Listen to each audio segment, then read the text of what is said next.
You're listening to Her Space, an Architect My Business mini show highlighting women architects, designers, and allies who have paved the way for women to lead and own their space in architecture, engineering, and construction.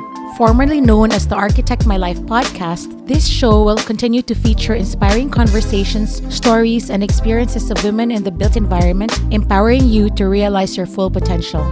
Join me as I chat with remarkable women in the field and prove that in the world of architecture and design, every place has a space for her. Let's get started. I'm so excited to have her in the show today. Welcome to the show, Katerina. Thank you so much for having me, Aya. It's such a pleasure to have, a fellow podcaster on my show. I just wanted to mention that I heard about your podcast from a podcast list of the 100 top AAC podcasts in the US, and Yes. You topped it, right? Thank you. I did. Last year was a very successful year for my podcast, From the Honeycomb. So yes, I have seen it's amazing growth and so many listeners I've connected with sharing architecture, design, and Vastu Shastra. Yeah, and one of the things that I really commend about, being an entrepreneur and a podcaster, it takes a lot of commitment.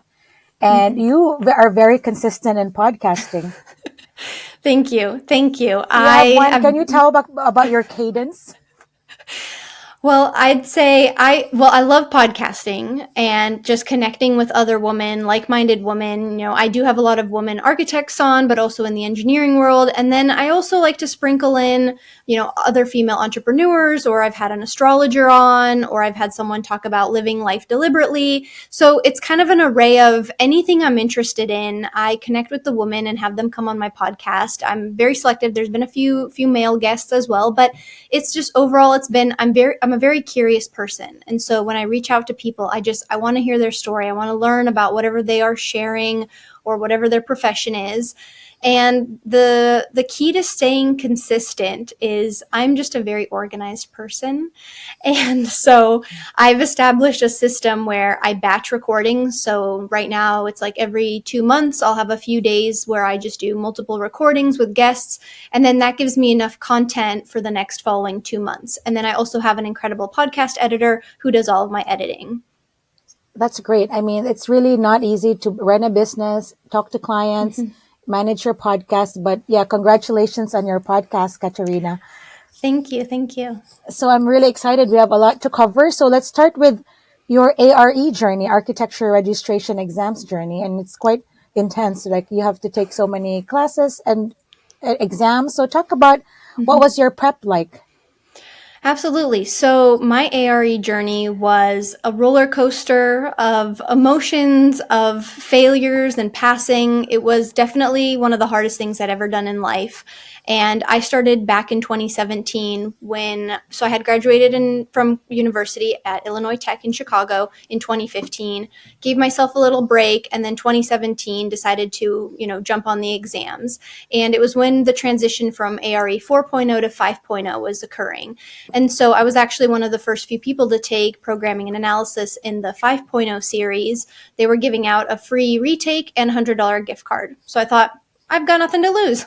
So I ended up taking that exam, failing it miserably. I mean, I did not study at all there, but there also wasn't enough material out there. Like now, ARE candidates have a wealth of knowledge that they can look towards. There's so many programs you can do. But back when it was going from the 4.0 to 5.0, the passing rates were just much lower than they are now. And so I ended up failing that exam, and it actually took a few weeks to get those results. Now you get it within 24 hours. So I ended up taking a break, actually moving from Chicago back to California, which is where I've grown up. I'm originally from the Czech Republic, but I spent most of my life growing up in California. So I moved back to sunny California weather, and I had a few things happening personally that kind of shifted. I got a new job, and I started tackling my exams again back in 2019. Once I felt like I've kind of had that time and space and support, especially the biggest support you can have is your family and friends around you. And that was when I started dating my now husband, and he was a huge support for me during the exams. And so as of 2019, I started taking the exams, passing, failing, and officially getting my license in 2022. getting my California Congratulations. exam done. Yeah, thank you. Thank you. So, can you share any memorable experiences or a single lesson that you learned from the ARE journey that has Mhm. shaped your work today? I would say the amount of like I am not afraid of failure anymore because I failed so many times on those exams. I think I don't know. I know I took at least all of the combined all of the exams passed and failed over 20 times. Like when So, you there put are them all five together. exams in ARE 5 or 6? I forget. There are 6 and there's a Okay. 7th California exam. So Oh even my if God. so there's a lot. And I took the PDD. It took me on my 5th try to pass. So, like when I say it was a hard You journey are for me, it was. amazing. Thank you. It's easy to get Thank you. discouraged. It is easy to get discouraged. Absolutely. It's the perseverance. Like once I've done able to conquer the AREs, now that I've started my own company and I'm an entrepreneur, like failure isn't even, I'm not worried about failing because I know that the lessons I've learned from ARE, I've been able to apply it even to other parts of my life and especially to running a business. Like if something doesn't work out, oh well, grieve it, have the moment, and then move on and just learn and grow from that experience. I love that. A lot of architects or creatives are perfectionists. We want to do everything Mhm. right the first time. Yeah. But failing 5 times is really difficult, and you just kept on going. And congratulations. Now, look at you. You have your own company called Katerina Burianova Inc. Can you tell us about your firm and how you got started? Absolutely. So after October 2022, I got my California license. And then February of 2023, so about exactly a year ago, this last week, I incorporated and started my own company. And I was still working at my previous employer at the time, but the conversation with my boss was, I'd like to go off on my own. When that transition is going to happen, let's see. And I was very open and transparent with him, and unfortunately the transition happened a little sooner than I thought. I was hoping to transition from full-time to part-time to then working for fully for myself at the end of 2023, but I ended up getting let go of May of 2023 and being fully on my own. So it was a kind of just thrown into the waters and hope you make it. And but ever since then, so I got let go in May last year, and then as of June, I've just been so happy having my own company. I I love being the boss, and the opportunities, the people I have met, the networking, the confidence I have now. Like this I've made it to the destination. Like every failure, every practice test, every, job I ever had, even working at a hot dog restaurant, like has brought me to this time in my life where I have my own company and it feels incredible. And as a woman in architecture, that's Yes. freaking amazing. Congratulations. So, how did you Thank get your you. first client? Was that like so exciting? And when you got your It first was. paycheck, It can you was. talk It about that? was. Absolutely. So my first client that I ended up signing it was just for a very small project. It was a deck repair, which is actually under construction right now. So I ended up signing that project my first week of fully being on myself by myself.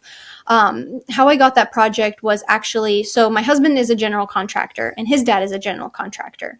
And so I had kind of already started putting feelers out just to, get some small projects. Maybe my goal was to probably moonlight, do that part-time work, make that transition into working for myself. But so I kind of started getting some feelers out, and so my father-in-law knew another contractor who does smaller projects in the area, and he ended up reaching out to me, and that's how I got my first project. But it was definitely nerve-wracking because I'm putting together like an estimate of what I think my hours are going to be, how long am I going to take on this project, and the client also, so I use the AIA contracts for my contracts, but I've modified the like custom residential contract to like fit more of my projects and my kind of how I work.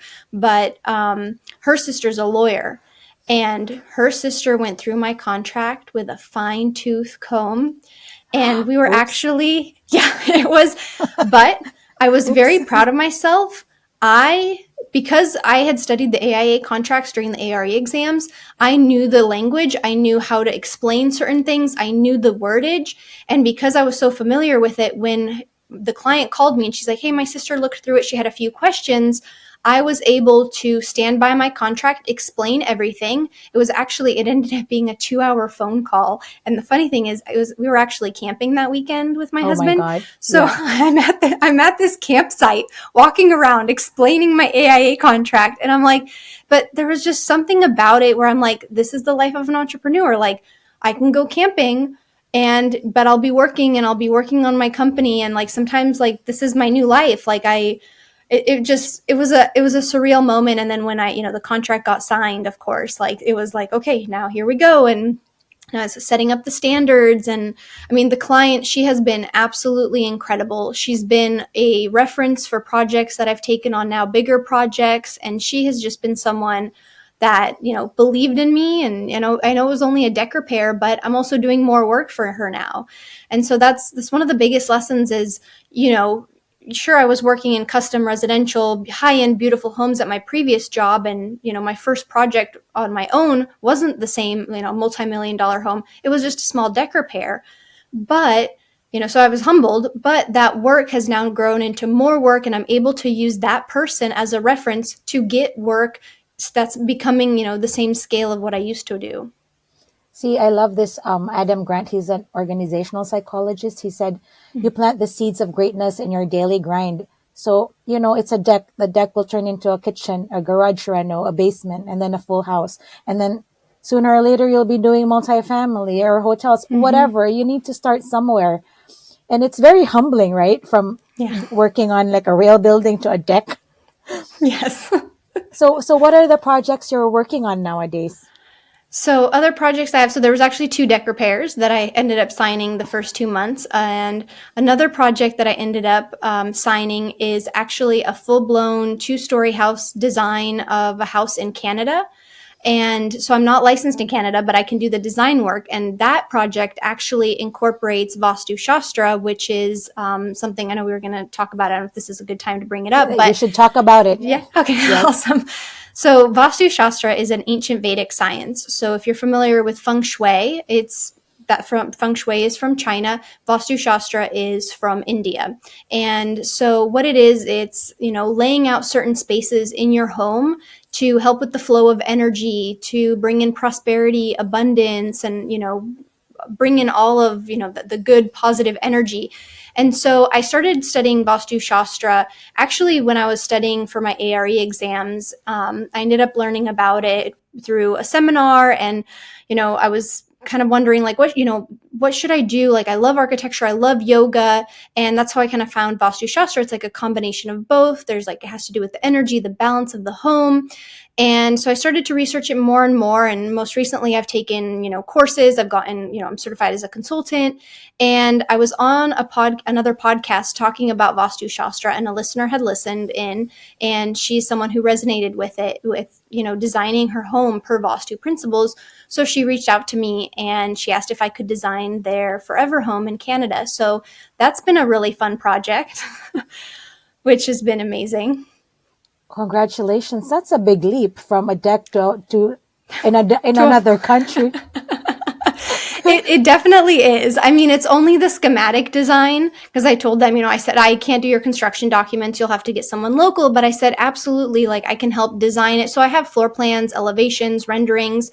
And the great thing about that project is I've been able to use a lot of those renderings for my portfolio.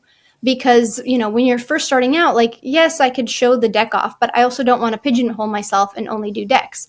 Here, having this project that's a house, I'm able to put that on my portfolio, say this is, a schematic design concept, but I have, a house that I can show that shows my style, shows my, detailing, things like that. So that was a huge project to get. And then I'm also doing an interior remodel in the LA area. And I'm also doing an ADU, which is an accessory dwelling unit. They're very popular in California right now because of the housing shortage. There are laws put into place that allow you to build like a mother-in-law suite, like a secondary unit on your property, and kind of go over like the setback requirements are less and the city requirements are less submittals. So it's something that a lot of Californians right now are doing, and especially in Laguna Beach, the town I work in mostly. So I've got an ADU there, so I'm working on that as well. So those are kind of my big projects right now. And then I'm doing some consultation projects on the side. I also do drafting work for a woman in Florida. So there's a lot. Congratulations. It's really good. Thank you. And you're only a year in, Yes. right? That's Yes. great.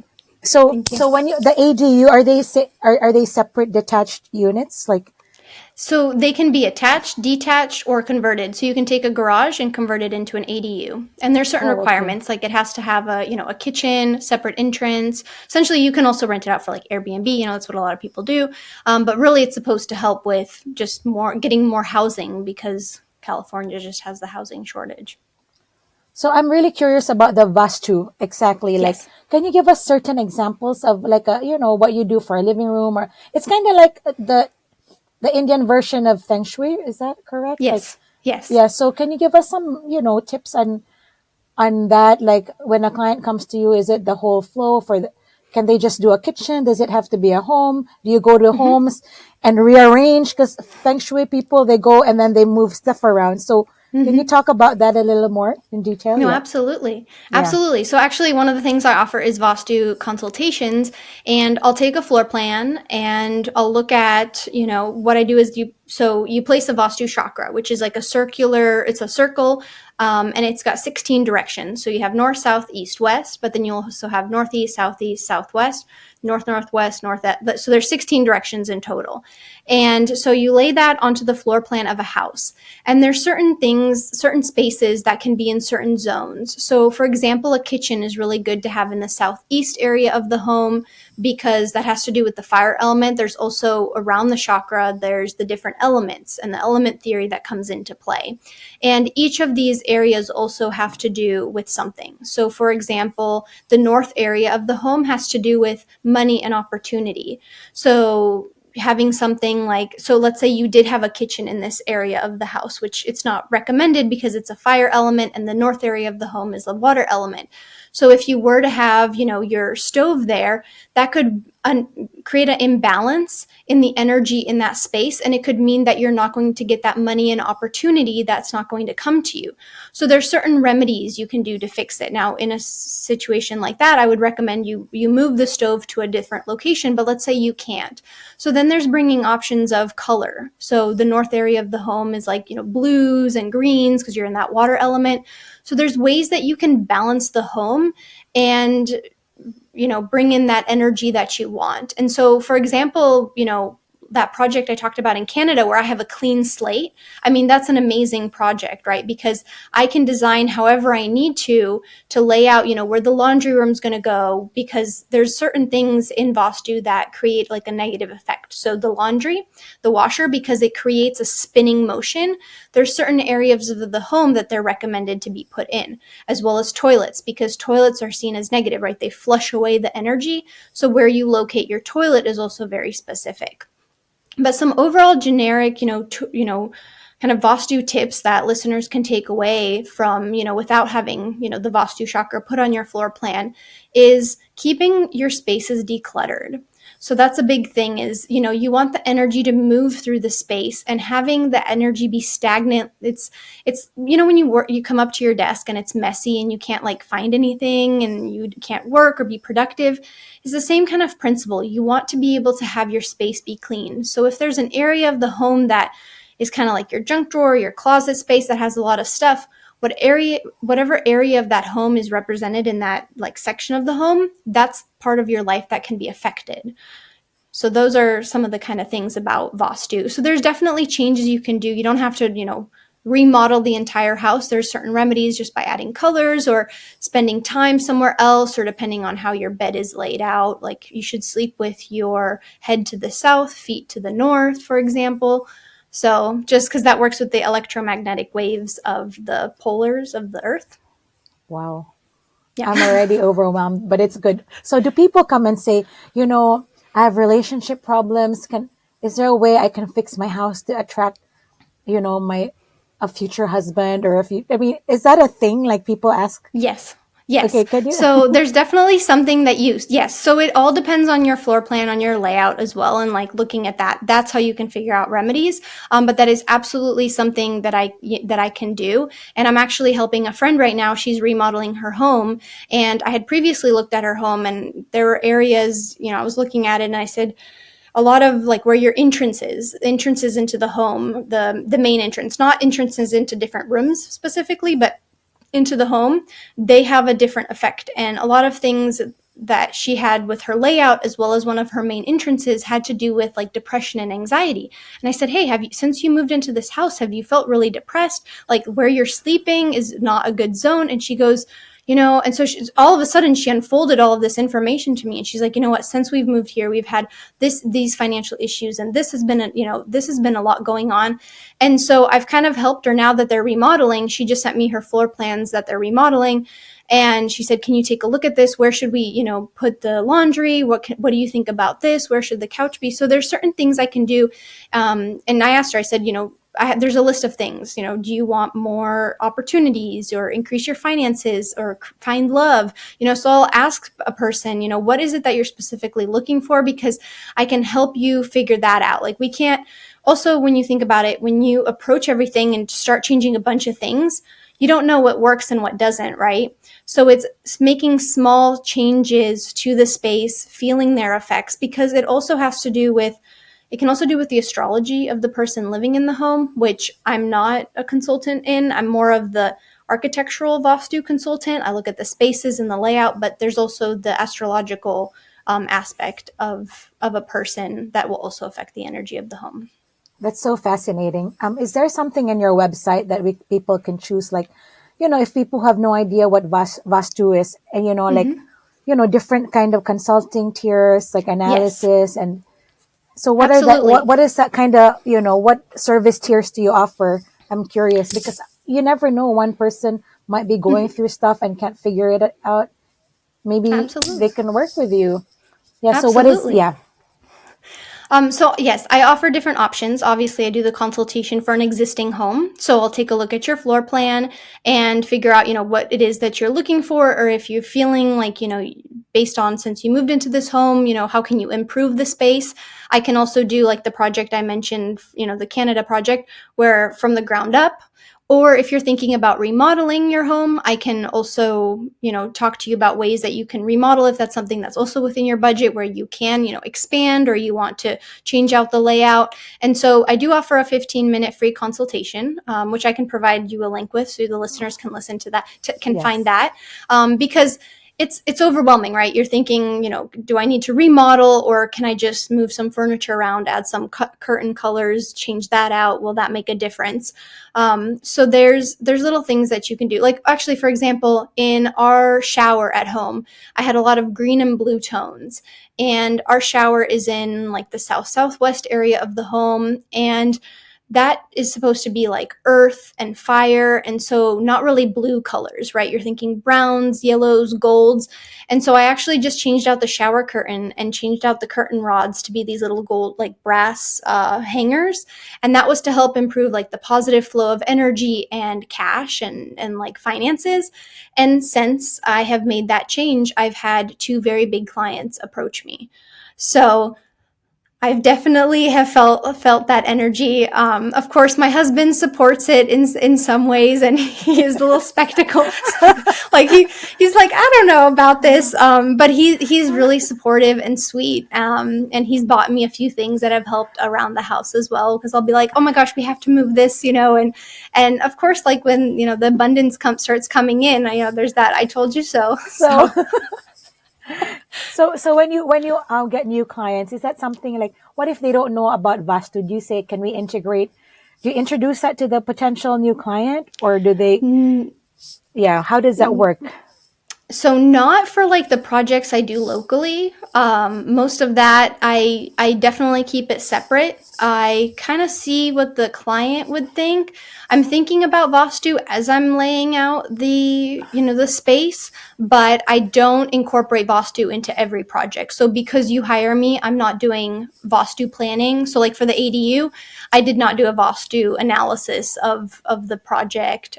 So that's separate. I don't incorporate it into every project. perfect, but it's definitely something, as I'm laying out the space, it's something I do consider, but I kind of gauge on what the client, if they'll react to that, because I do know it can be seen as a little woo-woo as well.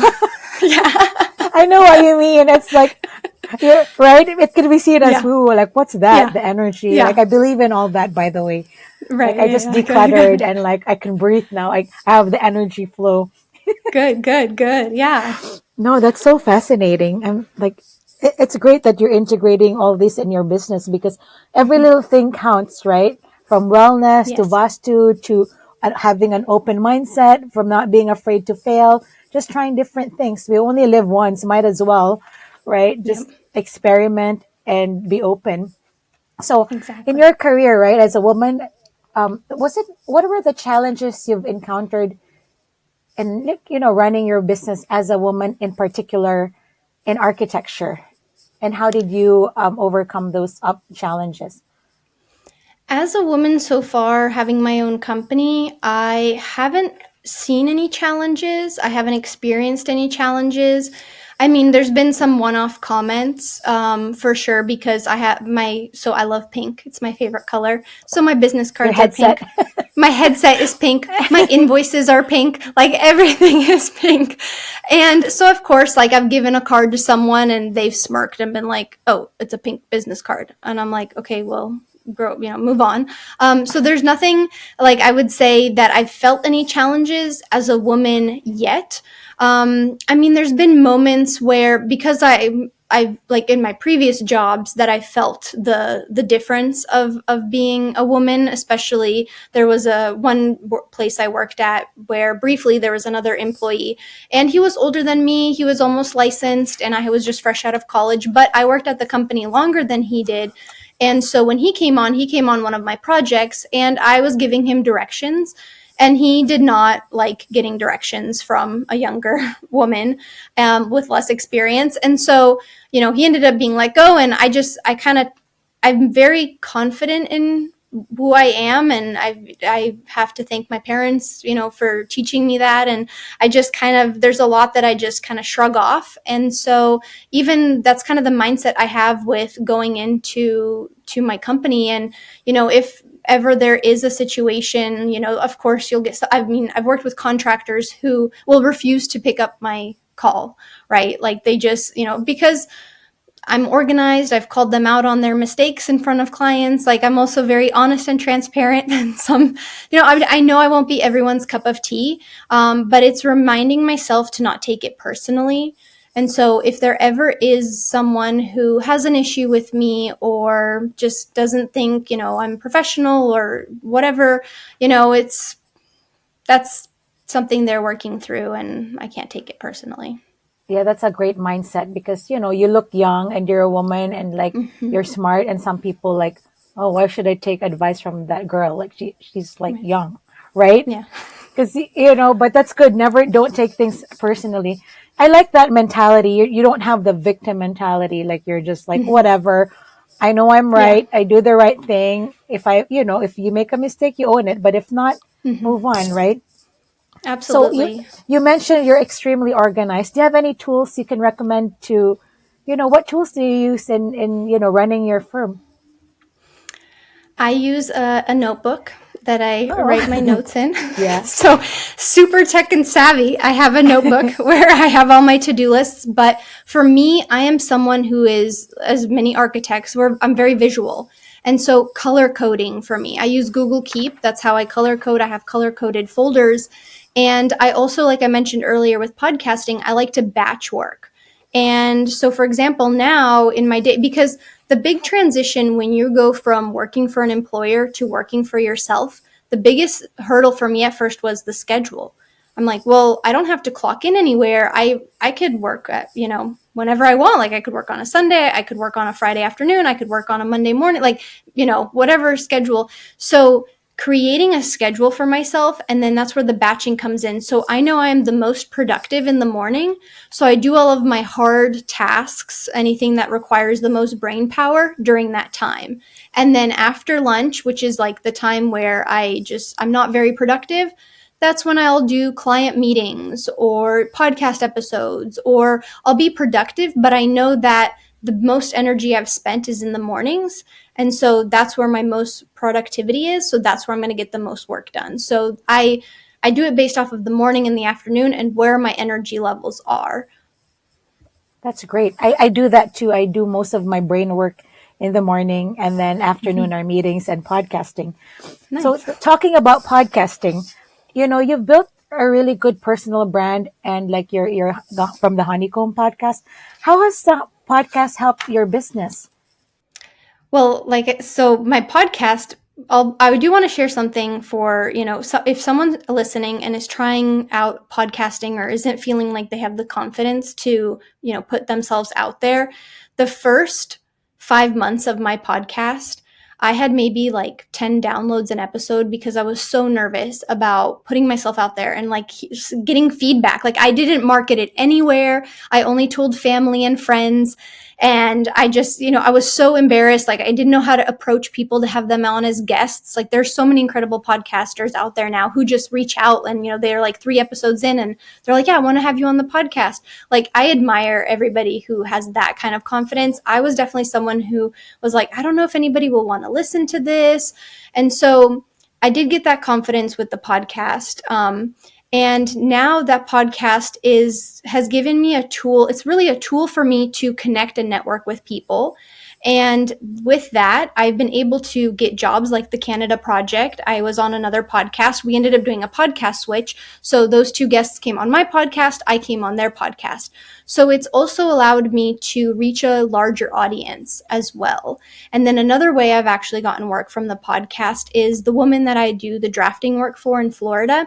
I ended up having Ben Norkin on. He's from Hyperfine. So Hyperfine is ARE like study tools that you can use. And I used all of his ARE study tools and I took his Revit course, and I had, he was just like, it was amazing. His work was like, to me, like, oh my gosh, so exciting. Like he seemed like a ARE celebrity to me, and just someone very not like, someone I couldn't reach out to, but I was just like, I would sometimes ask him questions. And then it was like the biggest moment for me, like last year, where his team reached out to me and was like, hey, we'd like to have him on the podcast.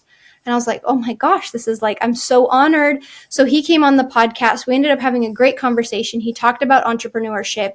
And the week his podcast was airing is essentially, or right before his podcast episode aired, I had been let go. And so I ended up reaching out to him and I said, hey, I needed like a photo to promote the episode. And I said, hey, by the way, guess what? I got let go. So your episode has actually been really helpful for me to re-listen to as I navigate transitioning into working for myself fully.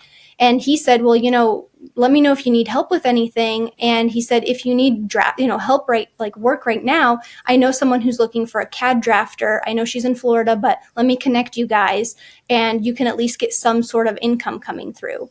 And so her work helped me stay afloat the first 3 months of working because, even though I did have that deck repair project, those plants, there wasn't that much to do. It's such a small project. So even working for her on the side helped keep my company afloat. And I wouldn't have met her had he had not come on my podcast and had he not heard of my podcast.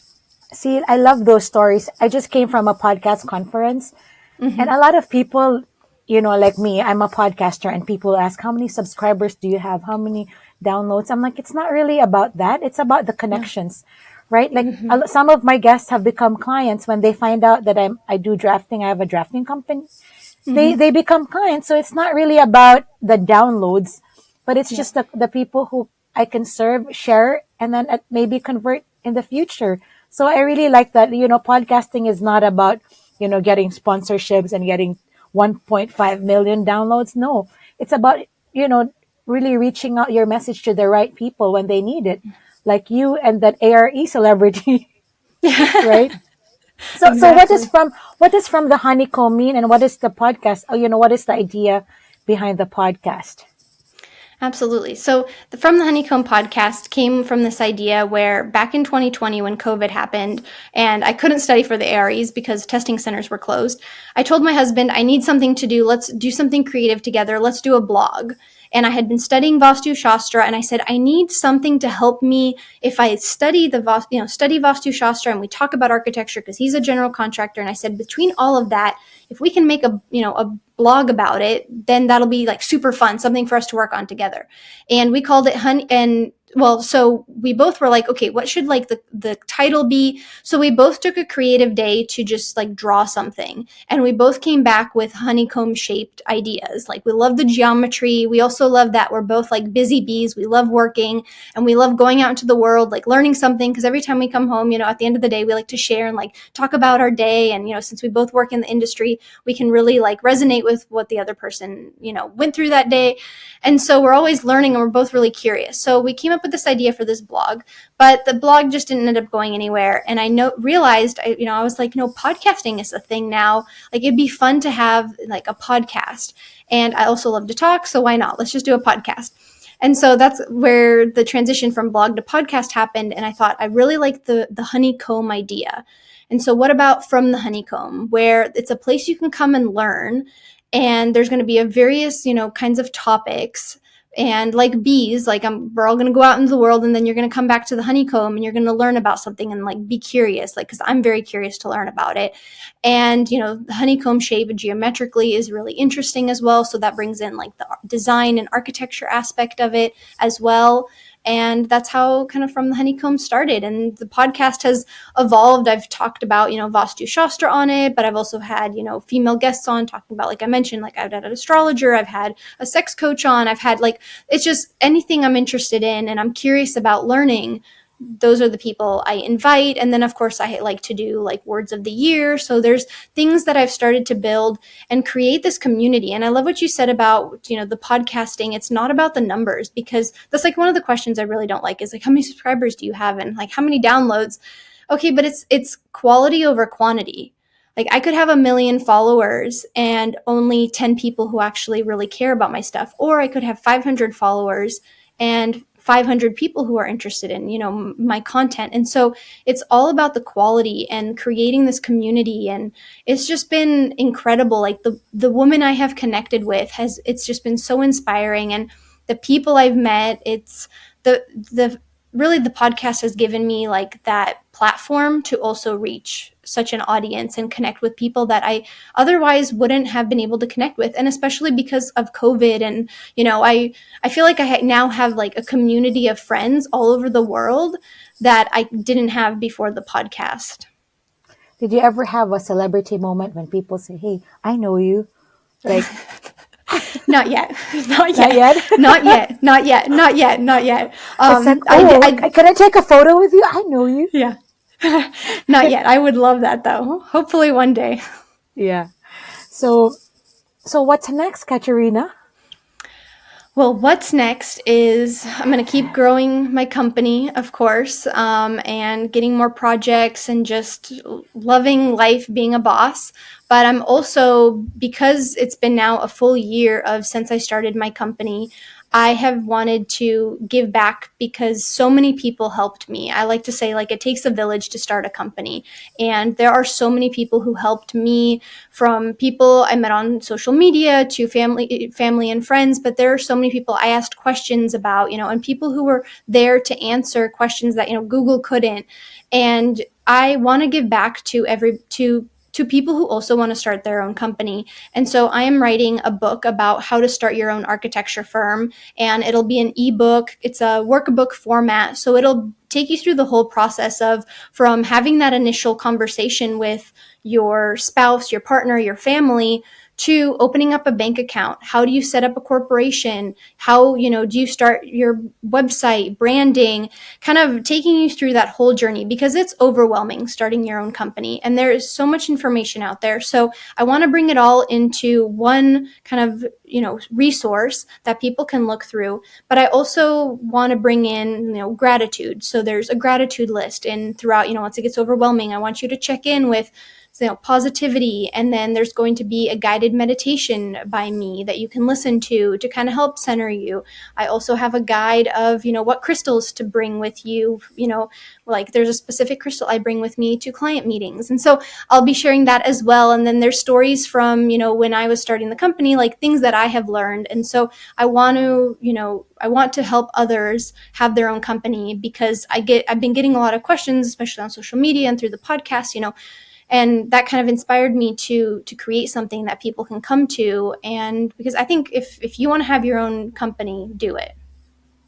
I love it. So the ebook is going to be released March 27th. March 27. What is the title? Do you have the title yet? Okay, I don't have that title yet. There's a few ideas for what it's going to be, but I will provide you with the links, and but I'm excited to be launching it. So what else? Is there anything else? Where can people find you? Your socials? Yeah. Absolutely. So you can find me on @From the Honeycomb podcast on Instagram. That's where I'm most active. And that's really where I'm most active. And you can listen to From the Honeycomb podcast on all major streaming platforms. And website, your company website? Yes, it's kbarchitectinc.com/Vastu if you want to look at the Vastu consultations and book a free 15-minute consultation with me. Thank you so much, Katerina. I really enjoyed talking to you. It's been a pleasure. Same. Thank you, Aya. Thanks for listening to Her Space. If you want more, head over to architectmybusiness.com for more episodes, show notes, and links to everything mentioned in this episode. Don't forget to catch our second mini show, Ask Aya, every Friday, and our main show, Architect My Business, released every Monday. If you enjoyed our episodes and want to hear more, please leave us a rating and review on Apple Podcasts, Spotify, or wherever you listen to your podcasts. Until next time.